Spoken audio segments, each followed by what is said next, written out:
살면서 가장 후회스러운 말이 무엇이냐고 묻는다면 대부분의 사람들은 크게 싸웠던 날의 험한 말을 떠올립니다.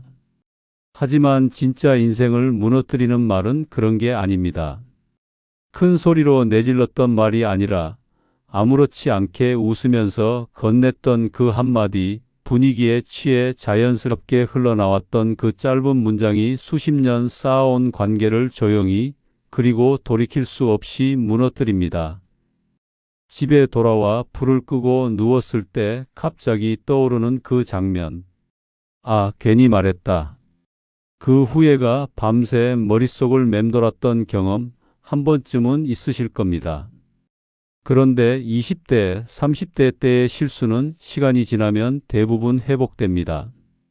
웃으면서 그때 내가 왜 그랬을까라고 넘길 수 있습니다. 하지만 60대 이후에는 다릅니다. 이 나이의 말 한마디는 단순한 대화가 아닙니다. 그것은 곧 당신이 어떤 사람인지를 규정하는 기준이 되고 한번 만들어진 그 이미지는 좀처럼 바뀌지 않습니다. 사람들은 더 이상 이해하려 하지 않습니다. 그냥 판단합니다. 조용히, 빠르게, 그리고 오래도록. 오늘 이 이야기는 조금 불편하실 수 있습니다. 하지만 끝까지 읽으시면 앞으로 쓸데없이 상처받고 억울한 일이 확연히 줄어드실 겁니다. 말을 잘하는 법이 아닙니다. 말로부터 나 자신을 지키는 법입니다. 60대 이후에 인간관계에서 절대 답해서는 안 되는 질문들이 있습니다. 그 질문들을 지금부터 하나씩 천천히 살펴보겠습니다. 첫 번째 질문, 재산이 얼마나 있으세요? 이 질문은 생각보다 훨씬 교묘하게 다가옵니다. 처음부터 대놓고 얼마 있으세요? 라고 묻는 사람은 없습니다. 대부분은 이렇게 시작합니다. 요즘 어떻게 지내세요? 노후 준비는 좀 해두셨죠? 그래도 형님은 여유 있으시잖아요. 이 말들은 질문처럼 들리지 않습니다. 그냥 안부처럼, 걱정처럼, 친근함처럼 들립니다. 그래서 더 위험합니다.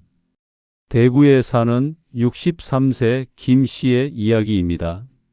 오랜만에 동네 사람들이 모이는 자리가 있었습니다. 고깃집이었습니다. 연기가 은은하게 올라오고 소주잔이 오가고 오랜만에 만난 얼굴들의 웃음이 가득했습니다.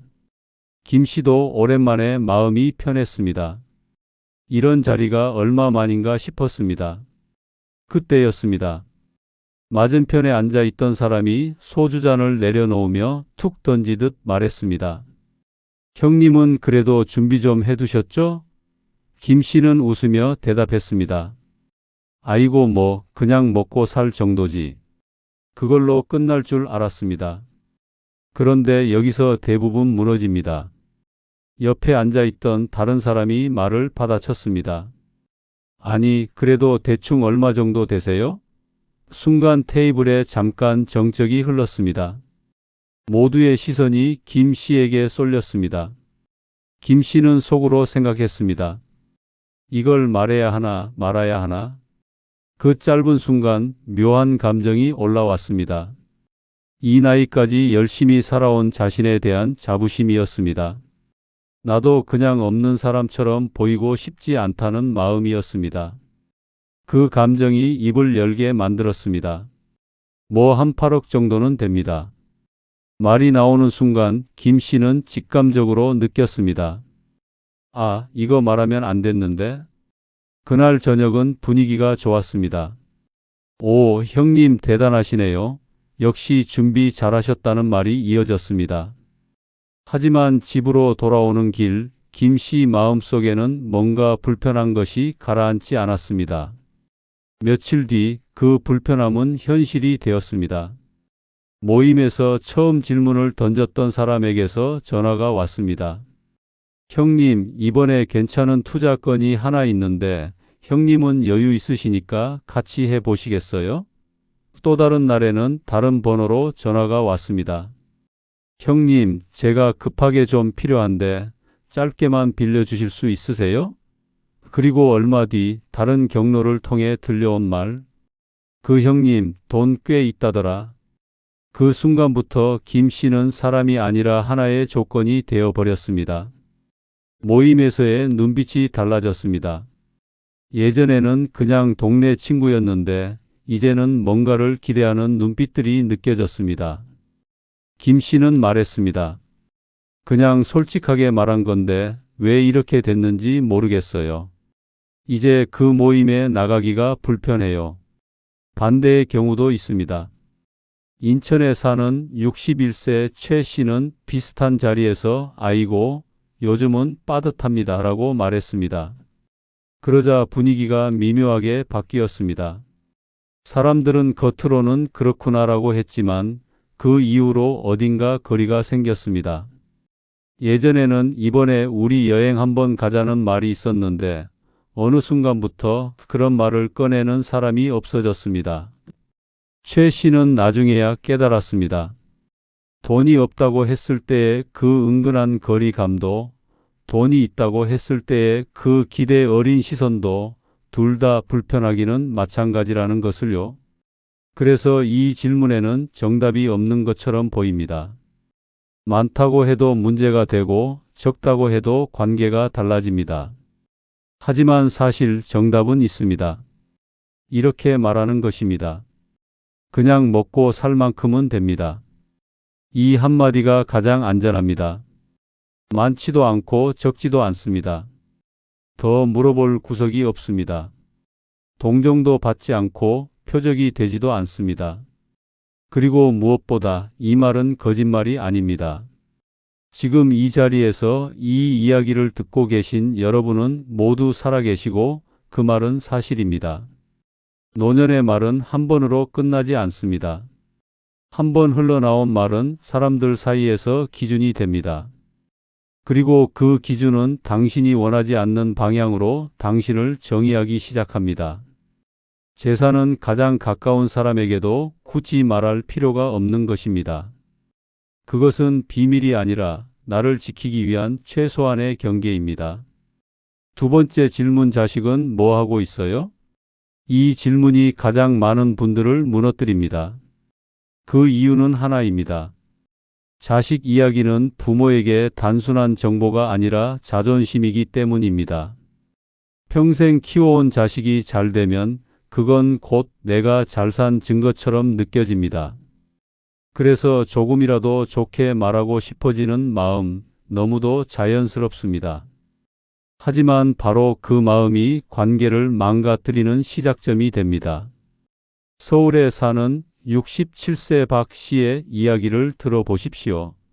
동네 카페에서 오랜 지인 몇 명과 차를 마시고 있었습니다. 잔잔한 음악이 흐르고 커피 향이 은은하게 퍼지던 평화로운 오후였습니다. 대화는 자연스럽게 흘러가고 있었습니다. 그때 한 사람이 물었습니다. 언니, 아들 요즘 뭐해요? 박 씨는 별 생각 없이 대답했습니다. 그냥 회사 다니지 뭐. 충분했습니다. 거기서 끝났어야 했습니다. 그런데 여기서 대부분 무너집니다. 옆에 앉아있던 다른 사람이 말을 보탰습니다. 대기업 들어갔다고 들었는데요. 그 순간 박 씨 마음속에 작은 자부심이 올라왔습니다. 맞는 말이었습니다. 아들은 남들이 부러워하는 회사에 다니고 있었습니다. 그 사실을 이미 알고 묻는 것 같기도 했습니다. 이 정도는 말해도 되겠지. 아는 사람한테 굳이 숨길 것도 없잖아. 박 씨는 자연스럽게 미소를 지으며 말했습니다. 응, 이번에 좋은 데 들어갔어. 그 순간 테이블에 짧은 감탄이 흘렀습니다. 아이고, 좋으시겠어요. 부럽다, 부러워. 그날은 기분 좋게 집에 돌아왔습니다. 그런데 며칠 뒤부터 달라졌습니다. 대화가 줄어들었습니다. 예전에는 먼저 연락을 주던 사람이 연락이 없었습니다. 모임에서도 뭔가 살짝 겉도는 느낌이 들었습니다. 그러다가 다른 경로를 통해 그 이유를 듣게 됐습니다. 그 사람 은근히 잘난 척 한다더라. 박 씨는 가슴이 철렁 내려앉았습니다. 나는 그냥 물어봐서 대답한 건데, 자랑한 게 아닌데. 하지만 이미 늦었습니다. 한번 만들어진 이미지는 쉽게 바뀌지 않습니다. 또 다른 경우도 있습니다.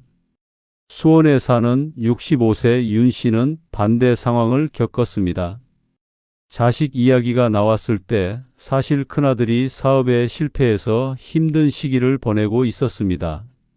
누군가가 물었을 때 윤 씨는 솔직하게 털어놓았습니다. 요즘 사업이 좀 어렵대. 걱정이 많아. 그 말이 나온 자리에서는 모두 걱정하는 척, 위로하는 척 했습니다. 하지만 그 이후 그 이야기는 다른 모양으로 퍼져나갔습니다. 그 집 아들이 사업 망했대. 윤 씨는 나중에 자식에게 그 이야기를 전해 듣고 크게 후회했습니다. 내가 왜 그 말을 했을까? 내 자식 이야기를 남 앞에서 그렇게 꺼내지 말았어야 했는데. 노년에는 사실보다 해석이 관계를 결정합니다. 자식이 잘 된다는 말은 자랑으로 들리고 자식이 힘들다는 말은 흠이 됩니다. 그 사이 어디에도 안전한 지점이 없습니다. 그래서 자식 이야기는 길게 할 필요가 없습니다. 그냥 자기 밥벌이는 하고 삽니다. 이 한마디면 충분합니다. 잘 산다는 것도 아니고 못 산다는 것도 아닙니다. 그냥 살고 있다는 것, 그것이 가장 정확하고 가장 안전한 대답입니다. 자식에 대한 자부심은 마음속에 간직하십시오. 그것은 아끼고 귀하게 여겨야 할 감정이지 남에게 증명해야 할 이유가 없는 것입니다. 사람들은 당신의 자식이 잘 되길 진심으로 바라지 않습니다. 대부분은 그냥 궁금한 것이고 일부는 비교하기 위한 것이며 또 일부는 그것을 어딘가에 써먹기 위해 묻는 것입니다. 그 질문에 성실하게 답할 의무는 없습니다. 세 번째 질문, 요즘 혼자 사세요? 이 질문은 겉으로는 가볍게 들립니다. 그냥 생활 상황을 묻는 것 같습니다. 하지만 이 질문에 솔직하게 그리고 길게 대답하는 순간 당신의 삶은 더 이상 당신만의 것이 아니게 됩니다. 사람들의 입에서 입으로 전해지면서 당신의 사생활이 하나씩 해체되기 시작합니다. 부산에 사는 65세 이 씨의 이야기입니다. 어느 날 저녁 엘리베이터에서 같은 층에 사는 이웃을 마주쳤습니다. 오랜만에 보는 얼굴이었습니다. 이웃이 웃으며 물었습니다. 아이고, 요즘 혼자 사세요? 이 씨는 담담하게 대답했습니다. 네, 혼자 살아요. 그걸로 끝날 줄 알았습니다. 그런데 여기서 대부분 무너집니다. 이웃이 말을 이었습니다. 왜요? 무슨 일 있으셨어요? 이 씨는 처음에는 대충 넘기려 했습니다. 그냥 편해서요. 하지만 이웃은 계속 물었습니다. 자제분들은요? 혼자 드시고 그러세요? 엘리베이터가 층에 도착했습니다. 헤어지면 됐습니다. 하지만 이 씨는 왠지 그냥 가기가 미안한 마음이 들었습니다. 상대가 걱정하는 것 같기도 했고 오랜만에 말을 건네주는 것이 반갑기도 했습니다. 결국 문 앞에 서서 조금 더 이야기를 나눴습니다. 자녀들과의 관계, 혼자 살게 된 사정, 요즘의 생활까지. 이 씨는 나쁜 마음으로 말한 것이 아니었습니다. 그냥 솔직하게 털어놓았을 뿐이었습니다. 며칠 뒤 다른 이웃을 마주쳤을 때 이상한 느낌이 들었습니다. 평소보다 조금 더 조심스럽게 대하는 것 같았습니다. 그리고 결정적인 순간이 왔습니다. 같은 층에 또 다른 주민이 지나가다가 툭 던지듯 말했습니다. 그 집 사정이 좀 안 좋다던데요. 이 씨는 그 자리에서 얼어붙었습니다. 내가 그런 말을 했나? 아니었습니다. 하지만 엘리베이터에서 나눈 이야기가 돌고 돌면서 그런 의미로 해석된 것입니다. 또 다른 사례가 있습니다. 대전에 사는 68세 조 씨는 오랜 친구 모임에서 비슷한 경험을 했습니다. 요즘 혼자 살지? 라는 질문에 이런저런 사정이 있어서라고 말하면서 자연스럽게 가족 이야기, 건강 이야기, 재정 이야기까지 흘러나왔습니다. 그 자리에서는 모두 고개를 끄덕이고 공감하는 척했습니다. 하지만 그 이후 조 씨에게 연락을 주는 빈도가 확연히 달라졌습니다. 어떤 친구는 갑자기 지나치게 챙기기 시작했고 어떤 친구는 반대로 거리를 뒀습니다. 조 씨는 말했습니다. 그냥 솔직하게 말한 건데 그 뒤로 사람들이 나를 다르게 보는 것 같아서 불편해요. 혼자 사는 것은 부끄러운 일이 아닙니다. 오늘날 수많은 분들이 혼자 사시고 그것은 삶의 한 방식일 뿐입니다. 문제는 혼자 산다는 사실이 아니라 그 이유와 사정을 굳이 설명한다는 데 있습니다. 설명하는 순간 그 이야기는 당신의 것이 아니게 됩니다. 사람들의 해석 위에 얹혀서 전혀 다른 모양으로 세상에 퍼져나갑니다. 그냥 웃으십시오. 그리고 이렇게 말하십시오. 네, 요즘은 이렇게 지냅니다. 이 한마디면 충분합니다. 더 물어보면 그냥 편하게 지내고 있어요 라고 하시면 됩니다. 설명하지 않아도 됩니다. 당신의 삶은 당신의 것입니다. 남에게 해명하거나 이해를 구할 이유가 없습니다. 네 번째 질문, 요즘 외롭지 않으세요? 이 질문은 앞에 세 가지 질문과 다릅니다. 앞의 것들은 정보를 묻는 질문이었습니다.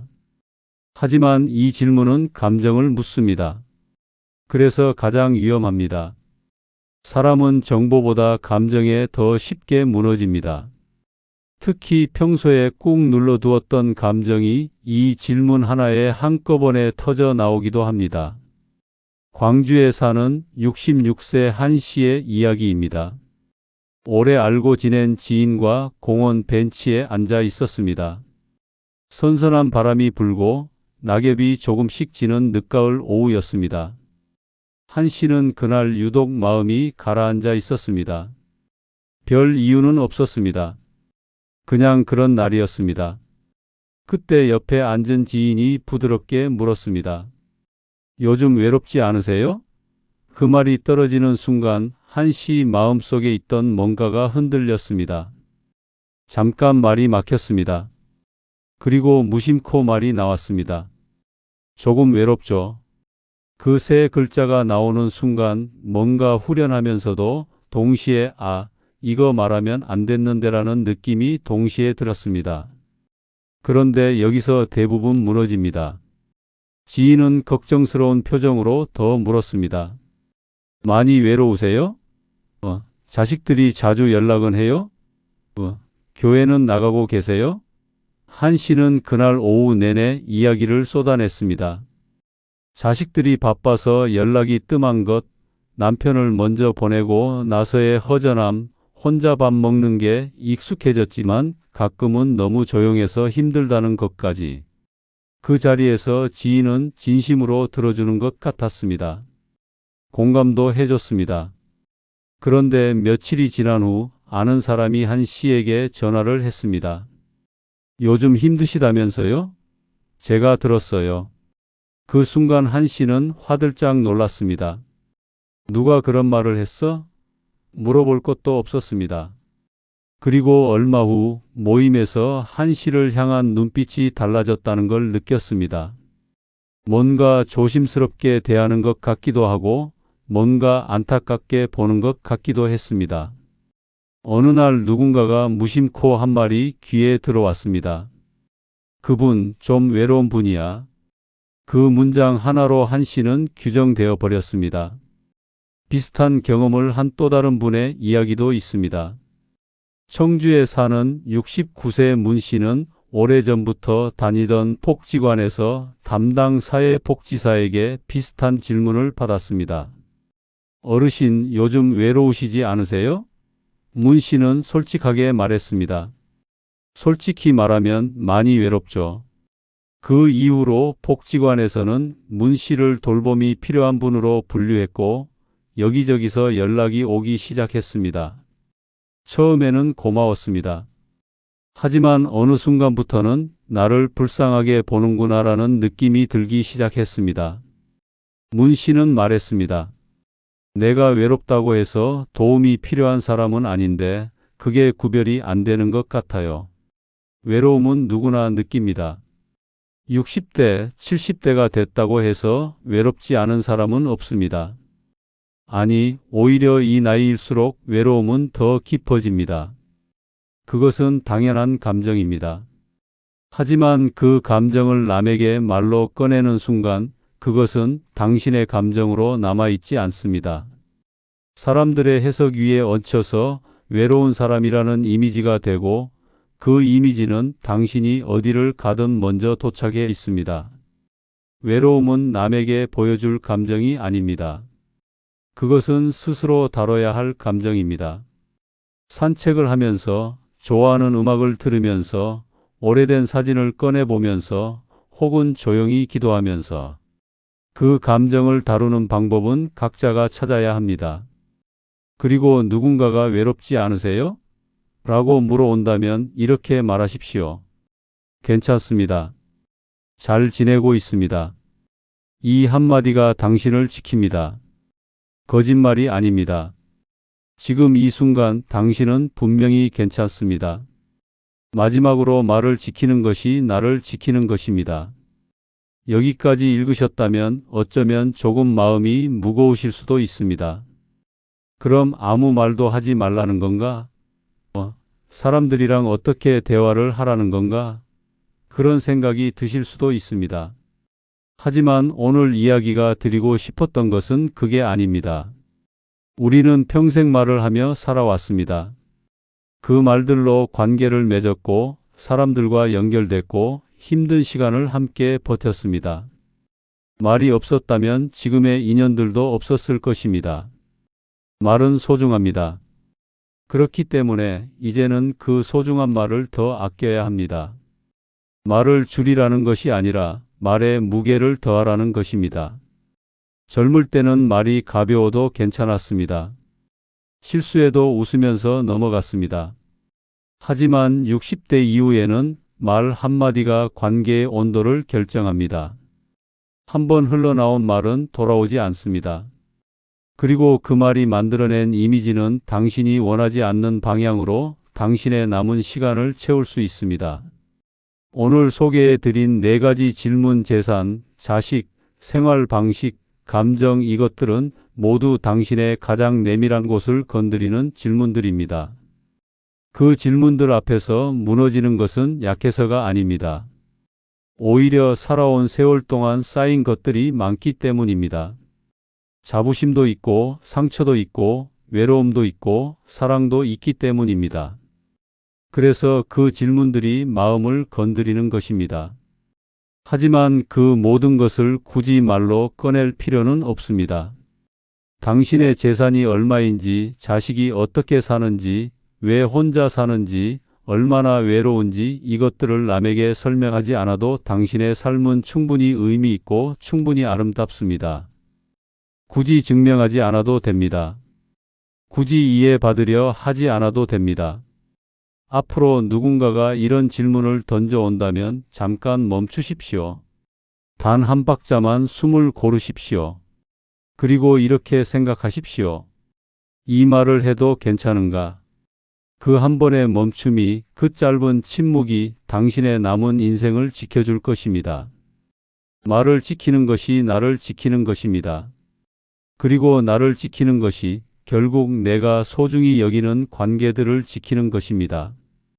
여러분은 충분히 잘 살아오셨습니다. 이제는 그 삶을 조용히 단단하게 지키실 차례입니다. 이 영상이 도움이 되셨다면 구독과 좋아요 그리고 공유까지 부탁드립니다. 여러분의 작은 행동 하나가 이 채널을 성장시키고 더 많은 분들에게 이 이야기가 전해질 수 있습니다.